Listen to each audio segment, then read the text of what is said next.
Today is September 21st, 2025. I'm hoping that I am speaking to you, my grandchildren. Because otherwise, there'd be no use me jotting this stuff down that I'm going to say right now. Because I ain't got nobody to say it to. So, I would just think it to myself. But, you know, you, my grandchildren, are in my heart. So, I just want you to know that. And I am not trying to speak like a professional. Alright? Like I don't even plan out. I didn't really plan out what I want to say right now. But I was just triggered to say something as if you were here. Without anything planned. Just to tell you, it's like I'm being triggered right now. Like I just need to say something. Alright? And what I want to say, I was thinking I can sum it up into a couple of different statements. You know, one is about my dog Zoe that I gave to my son Adam to take care of. And Zoe was named by a woman named Savannah, which was Adam's first major girlfriend.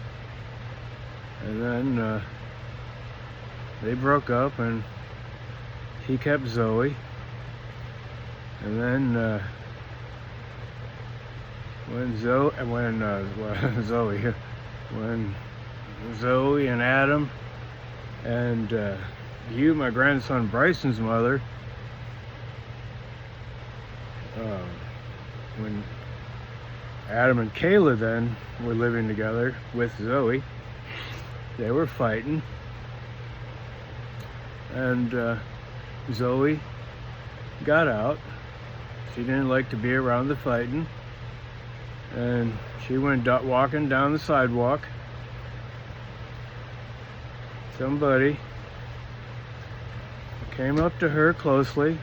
Zoe was a friendly dog, and probably even petted her because she was shot to the head,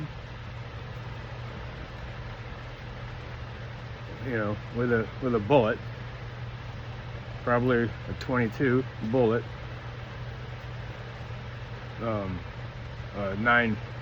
9mm bullet. And had to be a handgun.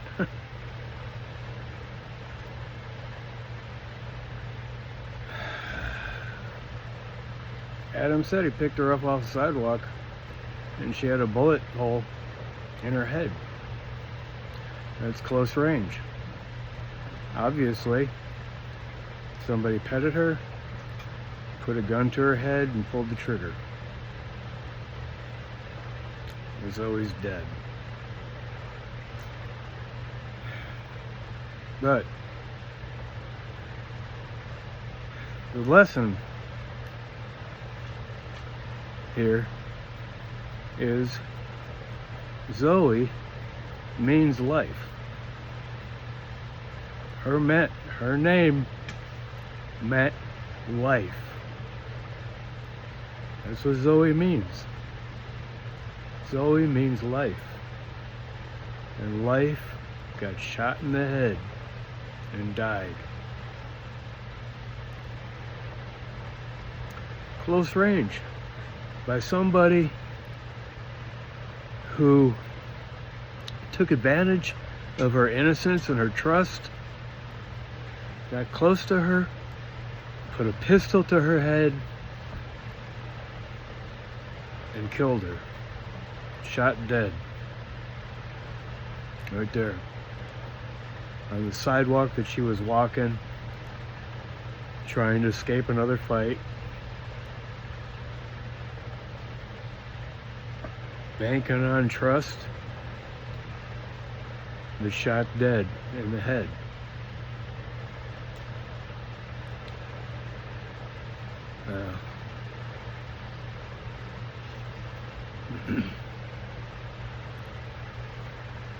Well, that example right there is only a microcosm in the macrocosm of life. Okay? It's happening all around us.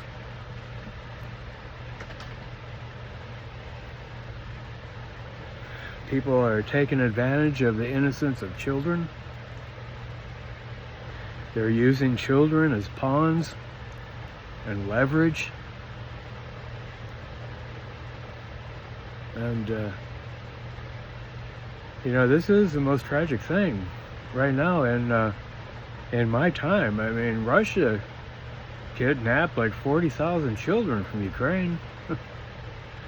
And Donald Trump just had 600 children on a plane to deport them to Guatemala, and they were refugees. They were here as refugees, and they were children between the ages of 10 and 17. The ICE raids captured them in the middle of the night from an orphanage to make people afraid to come to America. This is the new regime. This is the Trump regime.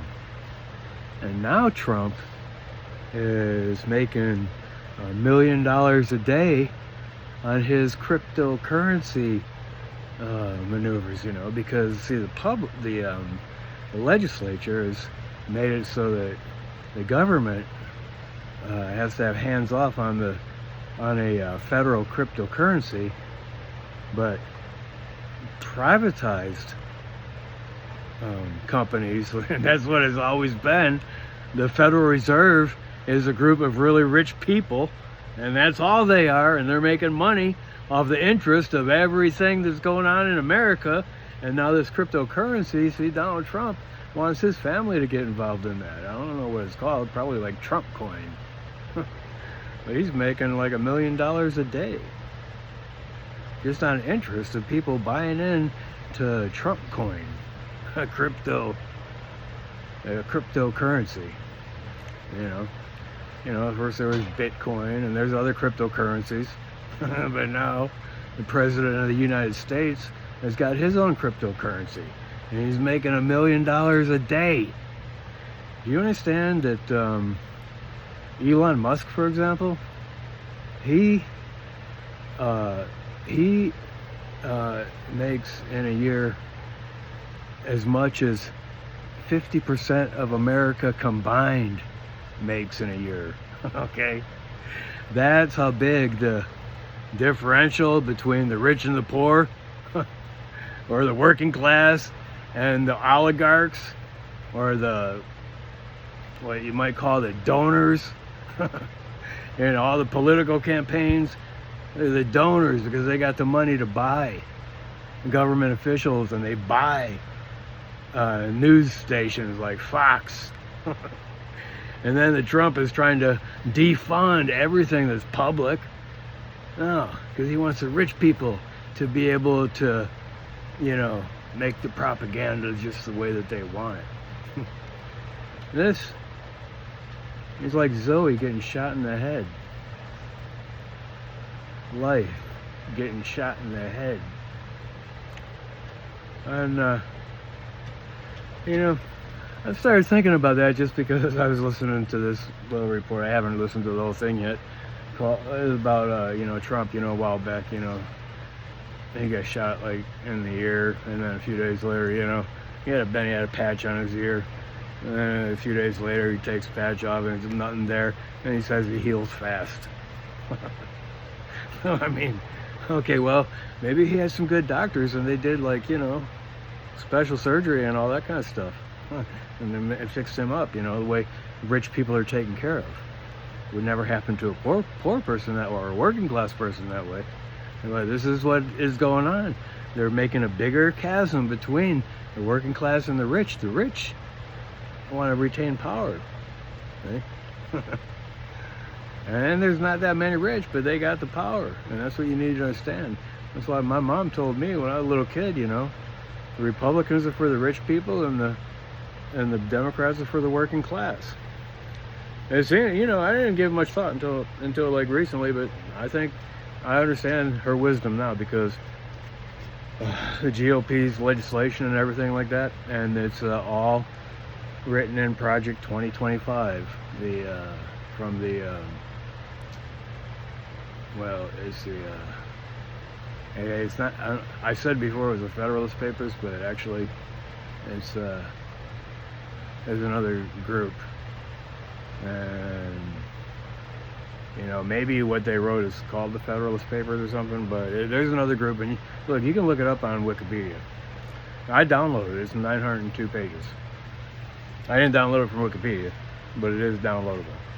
But I just wanted to play this guy because, you know, because he mentioned Sun Tzu, and I told you Sun Tzu was one of my 3 captains, and so I'm just gonna go ahead and do that. So I can't take credit for that. Sun Tzu said that in The Art of War. Okay, good. That's correct. But You what was said paraphrased was that. Okay, well, I didn't have a rewind far enough, so I'm gonna try again here. Before we go to war. What does that mean? So I can't take credit for that. Sun Tzu said that in The Art of War. Okay, good. That's correct. But You what was said paraphrased. was that victorious warriors win first before they go to war.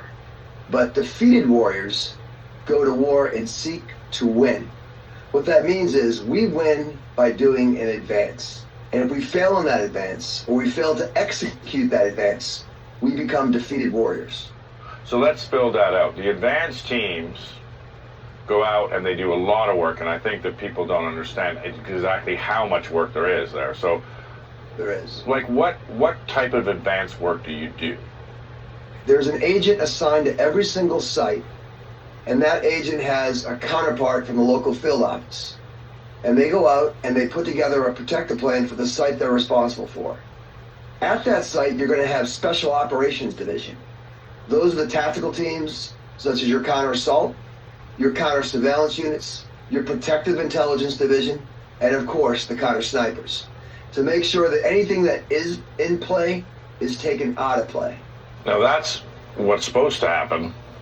That's what's supposed to happen. And so that brings me a lot of follow-up questions. It just seems like there's so many things that fell down from what you just...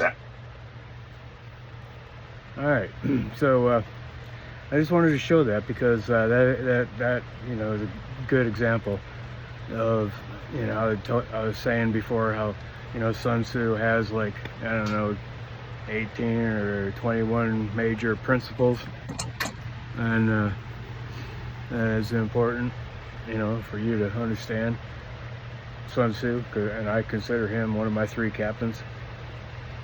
All right. You know, Sun Tzu, Buddha, and Jesus Christ. So, because where Sun Tzu comes in place, you know, like, for example, Jesus Christ and Sun Tzu are on two different poles, like north and south, all right? They're covered 2 different poles, all right? And, you know, Sun Tzu's going to talk about something that Jesus Christ ain't going to talk about. But you got to understand everything in context. Now, that's what I was trying to, you know, let you know, that's the way that I think. And I'm an unbiased, you know, person. I'm a phenomenologist. Nobody has ever been able to convince me of something that I can't understand my own self. You know? And I just want to say, you know, I understand what's going on, and it ain't good. Sometimes it frightens me, especially when I see all the children just getting blown apart. And then, you know, like Israel, for example, not letting the doctors in to help the civilians. and just exterminating civilian societies just to clear out Gaza, for example, and Russia going into Ukraine and taking 40,000 children, and Donald Trump putting 600 children on a plane, shipping them off to Guatemala, you know, and that was, you know, an emergency stop, you know, an advocate, you know, woke the judge up, I think it was the vice president of the NAC, you know, NACP or whatever you call it, you know, for the civilian, you know, rights. And anyway, you know, I say 600 people. Look, man, they got ice raids. Donald Trump is doing much worse than that, right? He is trying to terrorize America.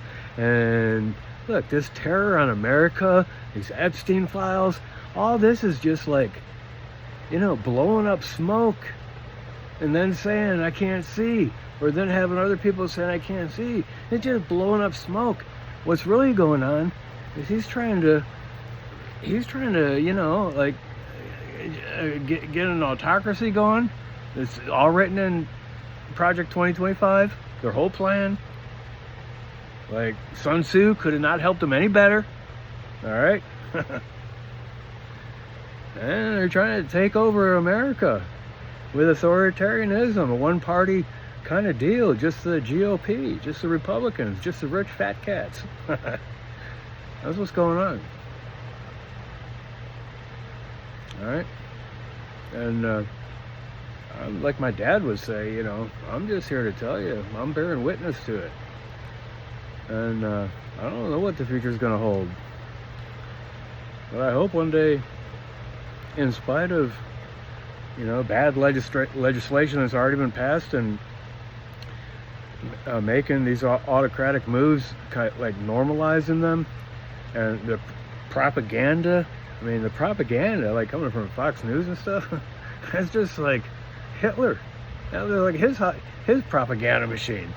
You know, they called it a propaganda machine. And it is a propaganda machine. And, you know, the other thing I was going to say is that it's like, you know how Zoe got shot in the head? Another metaphor that I was thinking was, you know, that poison Roundup. It's like, you know, putting Roundup up, you know, like on the weeds and everything like that, you know, and saying that you got to take care of the weeds and stuff, you know, so you put Roundup out there and then your dogs eat it. You know, or maybe you mix something in with the Roundup that makes it even more enticing to the dogs, and then the dogs eat it and they die. Okay. Some of my dogs have been killed. Yeah, I got a little feeling about that. But you see how easy it is, you know, to poison somebody? And that's what's going on, you know. America is being poisoned. Yeah, I just wanted to say that. You know, the upshot is, I mean, just like this guy said, we gotta utilize the principles of Sun Tzu ourselves.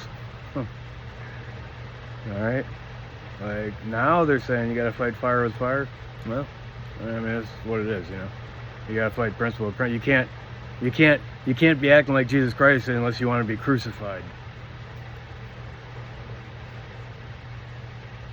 You see? But the thing is, in the Hegelian dialectical balance of things and coming up with a synthesis, all right, you got to understand what the evil is, and you got to stand with the good, and you got to try to overcome the evil with the good. But in that fight, it's just like what's going on right now. The Republicans are trying to redistrict things so they get more seats so they can retain power. Well, California stood up, you know. But California's more just. They put it to the people.